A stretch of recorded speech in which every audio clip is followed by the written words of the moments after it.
Welcome back, babe. Today we're going to be talking about how you can obtain a 4-year degree as somebody who is coming from the hood, or you're coming from like a trailer park type of community, or you're just coming from a family that just doesn't value education. How can you go from that situation to obtaining a 4-year degree? So there are several ways that you could obtain a 4-year degree, and people make it seem like it's harder than what it actually is.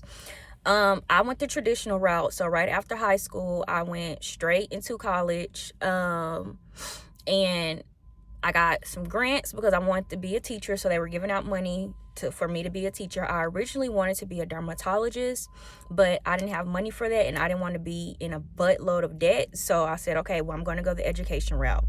And I got most of my schooling paid for through the state, as well as I had took out a few loans. Now, whenever you apply for financial aid, people think like financial aid is just money they give you, but the financial aid is going to be the loans, because everybody will not qualify for loans. So when you apply and you do your FAFSA, which is something that you have to do no matter what college you're going to, whenever you do your FAFSA and they actually say, okay, this person don't come for money, so we're going to give them financial aid. Your financial aid could be loans. They can offer you loans. They can offer you some grants. Like, it's just not going to just be money, if that makes sense. Because I was under the impression whenever I graduated high school, like, hey, my financial aid should cover everything. And in some years it did, and in some years it didn't, and I had to, work and things like that.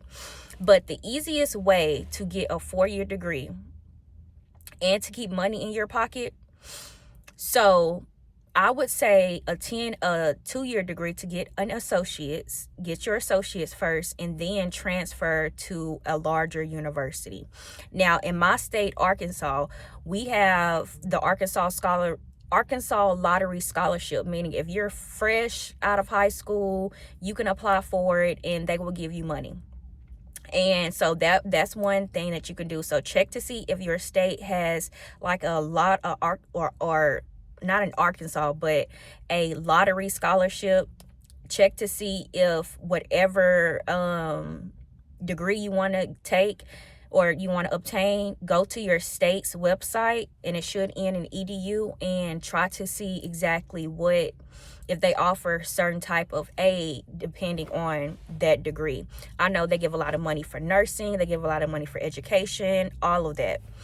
And on top of that, after you transfer from your 2-year university, this could be online, or this can be you actually going to a 2-year university to obtain your associates. Whenever you transfer to get the remaining of your 4 years, which is going to be 2 extra years, you 9 times out of 10 won't be staying on campus. So if you want the full college experience and you're young, I would suggest staying on campus. If you don't have a car, I wouldn't do that, because you're going to need to be moving around and doing stuff like that. So if you're just really getting everything out the mud and you want to go to college and you want to do this, I would say work on getting transportation first. Work on getting transportation first before you try to obtain any 4-year degree or any associate's degree, especially if you are getting it out the mud. This is for the girls who don't come for money. Their family don't value education. They've been working since they were 16, things like that. Work on getting transportation, and then focus on your education, because what's the point of getting admitted to a school and you don't have no way there, or you're Ubering there every day? That's just going to add extra stress to you, and you won't even be able to focus on what you need to focus on. Now, with that being said, if you want to go the traditional route, you can. You absolutely can. If you want to go the traditional route, if you're in high school, or you just graduated and you want to go the traditional route of going to a 4-year university, you absolutely can.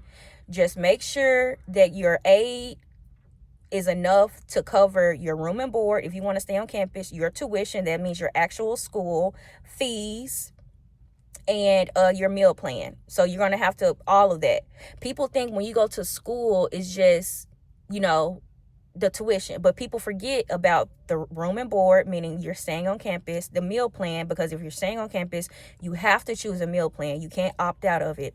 So whenever you get your aid, make sure that all of your loans will cover all of that.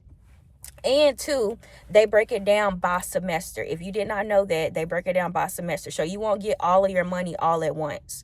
So like for me, with the Arkansas Scholarship Lottery, they give, I think, like $3,500 a year. Break that down into two. That's how much money is going to be sent to my to my university.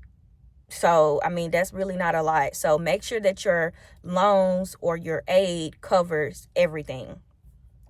Also, you can get a on-campus job like I did. I worked for the education department at my campus, and it was amazing. And I also worked at Burlington whenever I was not there. So whenever I would leave class, I would go to work on campus, and then some days I would actually leave my on-campus job to go to my off-campus job, which was Burlington. And that was just to put extra money in my pocket, because my aid, my loans, and my grants was already covering my room, board, tuition, and all of that. And also be mindful. Whenever you do your financial aid, especially if you don't come from money, they're going to give you a whole bunch of loans. They're going to say, hey, we can give you $25,000 a year, even though your school, with everything, room, board, fees, tuition, is $13,000. We're giving you $20,000 for the year. You know, it's going to be broken down by semester. So $10,000. But you're probably thinking, like, $20,000, if I accept this, where the extra money go? You get the extra money. That's called a school refund check. But be mindful, those are loans. So whenever you graduate, they give you 6 months, only 6 months, to pay back the money that the school, that the government gave you. So if you don't need $20,000 to cover everything, it really wouldn't be wise to take all of that money out. Now, you can take out a little bit extra, you know, because life happens. So take out a little bit extra, but don't take out all of those loans, especially if you don't come from money, because that's just not a good footing. Because whenever you graduate, you're going to have your degree. You're probably going to be the first one in your family to obtain a bachelor's degree, and you just don't want to have a whole bunch of loans that you're going to pay back. If you're going to pay back something, pay back what you actually took out, what was actually covered through your tuition and stuff like that. Don't take out a whole bunch of loans. And every year, they may give you $20,000. 20,000 times 4, that's $80,000. When your your degree could have only been like $40,000. So now you're extra $40,000 in debt because you took out all this money. So keep that in mind. If you have any specific type of questions, especially for your state, you can send me an email at mycorporategenz@gmail. And I will also put it in the description box. And you can find me on TikTok. You can shoot me a message, and I will absolutely 100% help you find a school if that is your goal. Now, with that being said, y'all, it is so hot in this car. I just left work, and I'm going to end the video here. And I want y'all to have an amazing, amazing day. And remember, education comes first, because knowledge is the true wealth. Bye.